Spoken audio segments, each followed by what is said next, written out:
માતાજી ખેડૂત મિત્રો, સવારના સૌને રામ રામ ને વંદન. અને આજે આપણે અમારા જ કાકાના ખેતરમાં એમને તોલ ચાલુ છે. વેપાર કર્યો નથી એમને, અને તોલ ચાલુ છે.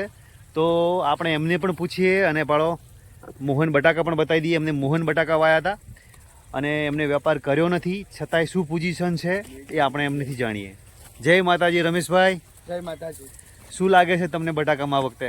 બટાકામાં અત્યારે એવું લાગી રહ્યું છે કે સ્ટોર લગભગ ભરાઈ જશે સંપૂર્ણ રીતે, અને ડમ્પ હું માનું એ પ્રમાણે સ્ટોર ભરાતા ડમ્પમાં માલ વધારે રહેશે. અને સ્ટોર લગભગ દર વખતે 1.5 મહિનામાં ખુલી જતા હતા. આ વખતે મને એવું લાગે છે કે આના પછી 3 મહિના સુધી કદાચ બટાકું જે જૂનું છે એ જે ડમ્પવાળું છે ખાલી થઈ ગયા પછી કદાચ સ્ટોરનો વારો આવી શકે. એટલે ઢગલા થશે. બરોબર. અત્યારે ઢગલા કરવાના ચાલુ કરી દીધા છે. અને આટલી બધી મંદીનું કારણ?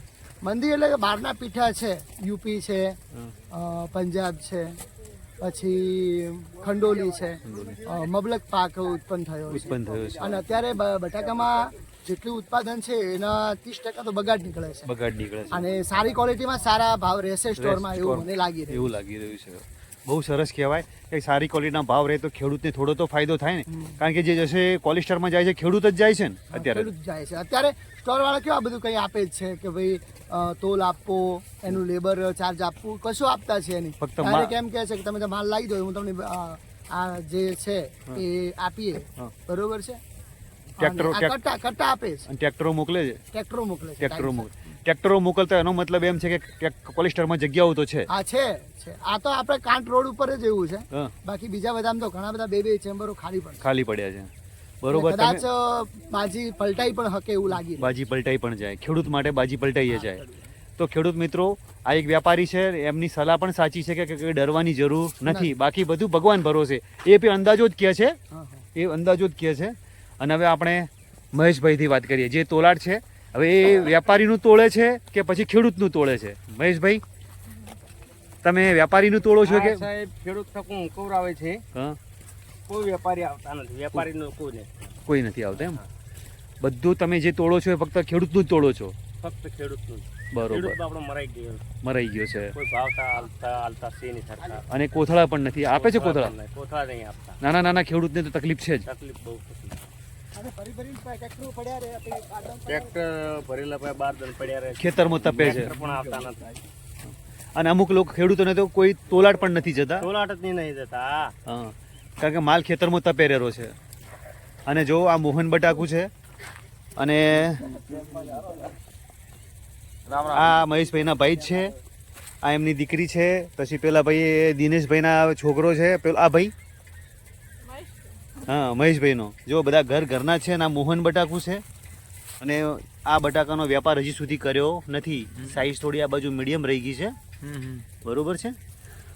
બીજા પણ ખેડૂત છે, એમને પણ બટાકા અહીંયાથી તોલાટ કરીને ભરી દીધા છે. એમને વેપાર કર્યો છે કે એમના થ્રુ મેલ્યા છે એ પણ આપણે જાણી લઈએ. આ રહ્યા પ્રવીણભાઈ, તમારા બટાકા ઉપડી ગયા? બટાકા પડી ગયા. એટલે કઈ રીતે ઉપાડ્યા તમે? તમારે જાતે ભર્યા કે પછી વેપારીને વેચ્યા? કોઈ વેપારી બટાકા લેવા માંગતું નથી. બરાબર. ખેડૂતો પંચા પર પાટું છે. કોઈ વેપારી કોઈ જોવા આવતું નથી. બરાબર. હવે ના છૂટકે અમે બધા બટાકા સ્ટોરમાં ભર્યો છે. સ્ટોરમાં ભરી દીધા? કોઈ ભાવતાલ નક્કી નહીં? ભાવતાલ નહીં. જે થાય ખરું ગુજરાત કરે ખરું. અને તોલ તમે લાયો કે વેપારી? તમે લાયો. બટાકા અમારા કરતા અમારા બધું જ અમારો બધો ખર્ચો અમારો. અને વેપારી તોલે આપતો નથી? તોલે નથી આપતો. અમે વાળી લાયા. બોલો. હવે આ ખેડૂત છે ભાઈ, આ જે છે સત્ય છે. આ જે ખેડૂત બોલે, જે તકલીફમાં બોલે છે, તો આ વેપાર ના થવાનું કારણ શાયદ માહોલ એવો છે કે મંદી છે. બાકી ભગવાન જાણે મંદી છે કે તેજી છે, તો એ તો હવે આપણે હાલ કહીશું કહી શકતા નથી. આ એટલી ખબર છે કે વેપાર નથી થતા. ખેડૂત ખરેખર દુઃખી છે. ખેડૂત અમુક લોકો એમ કોમેન્ટ કરે છે કે તમે ખોટા વિડીયો બનાવો છો અને તમે ખેડૂતને ભરમાવો છો. સાહેબ, ભરમાવાનું ક્યાં વાત છે? તમે ખેતરમાં આવીને જુઓ ખેડૂતનો માલ કેટલો તપે છે. કેમ કોઈ તોલ નથી આવતા?